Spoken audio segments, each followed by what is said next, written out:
Hello. Vanakkam. I'm a cell biologist trying to study ancient science using modern biological techniques. You may be laughing if I ask you how many of you are breathing.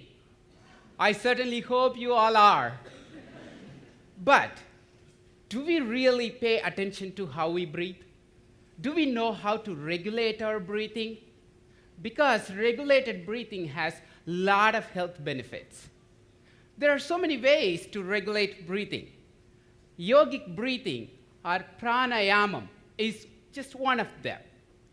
If you all could join me for one long humming, please sit up and take nice, deep breath. Fill your tummy, fill your chest, and hum.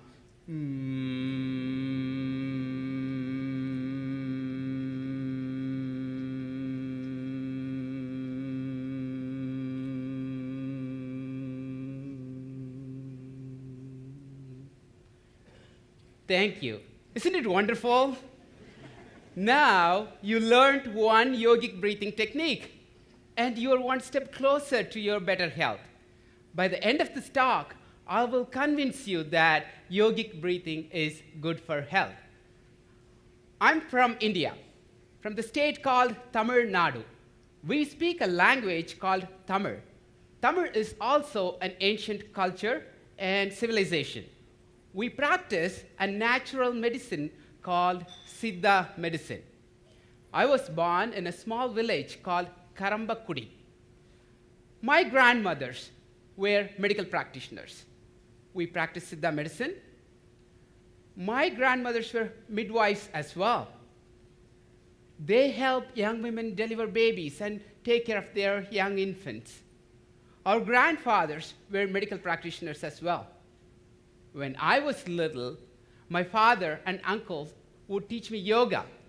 As a child, I didn't like it, just like my children right now. When I was in high school, my father would send me to one of my uncle's Siddha clinic. As soon as you enter into the clinic, you can smell the wonderful aroma of cumin, coriander, cinnamon, cardamom, and so many herbs. It's a wonderful aroma. One side you will see freshly squeezed leaf extract. The other side you will see the boiling decoction of barks and roots. My uncle is a very wise man. He would feel the pulse of a patient and then would ask a question. How long have you been having this tummy ache? Or how long the chest pain bothering you? Then he would give them those natural medicines. I was so fascinated by this. I was wondering, what is in these natural compounds that make them feel better? I vividly remember we were always often visited by one grandfather. He would talk about yogic breathing. And he would just show the sky and then say, I'm going to drink milk, and then start inhaling. It looked strange to me at that time. But I was wondering, what is in the air that nourishes him? I wanted to understand the chemistry behind it. I took my chemistry for my bachelor's degree. I was fortunate to go to a college where I can do yoga, meditation, chanting, and get a degree in chemistry. Later, I applied that chemistry into biological systems, did my master's and PhD in biochemistry, came to this country to do research in cell biology. All these years, I've been carrying yoga with me. During tough times, I found a lot of relaxation from yoga. I was wondering, what is in yoga that changes me? How is it good for me? One important clue came from one of my visits to India. I bought this book called Tirumandiram, written by Saint Tirumular several centuries ago. There was one chapter I was fascinated to. It was on yogic breathing. I found one song or poem or sutra on how to do the yogic breathing. I decoded the meaning of it. I devised a method to practice it. After some time of practice, one fine morning, I found there was more salivary stimulation. I was surprised. Maybe it's just one day. But every time I practiced, there was more salivary stimulation. I thought, wow, this is a great way for people with dry mouth conditions, say Sjogren's syndrome, radiation therapy, aging, and so on. As a biochemist, I also know that saliva has so many compounds. It is not just a digestive fluid. It has proteins, hormones, growth factors, and so on. One of them was nerve growth factor. As the name says, it is a protein that helps the nerve cells, the neurons, to grow, survive, withstand stress, and live longer. And nerve growth factor is reduced, found in low levels in Alzheimer's patients. So nerve growth factor is administered as a therapeutic agent to those patients. I was thinking that this may be a great way to treat or prevent Alzheimer's disease. So I went to an eminent scientist in this area. I told him my idea.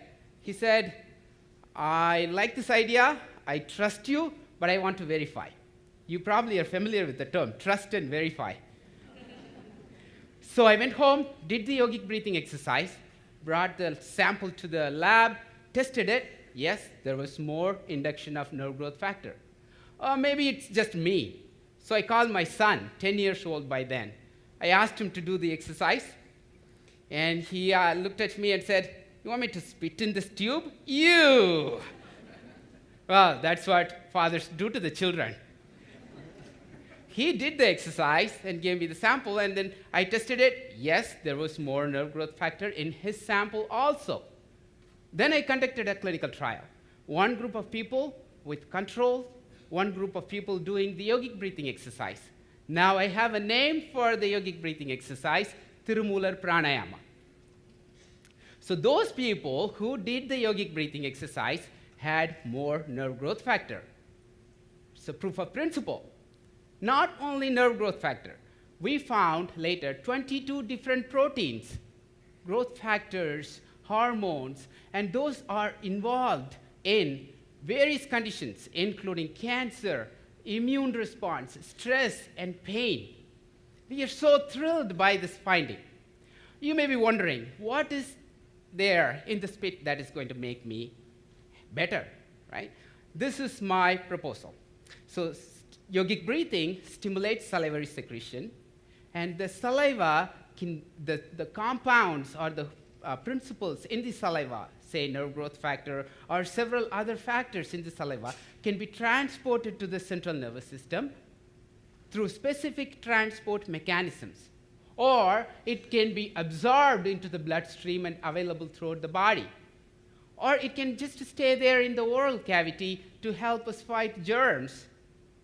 This is a fascinating idea that you can change your behavior, or you can practice something that will change the components and let you feel better physically and mentally. Now, I'm taking this to the community, to cancer patients, seniors, mental health patients, students, and even school children in India where yoga is not yet accessible. Remember, this is just one poem from the book which contains 3,000 poems. There's vast amount of literature which is not yet transcribed from palm leaf manuscripts, not yet translated into English. My goal is to make a bridge with that ancient wisdom. I want to end my story with one more message from Tirumandram. By the way, this is me, my only picture from when I was little. Don't you like the bow tie? We all want to control our minds. But controlling mind is not easy. Mind is very elusive.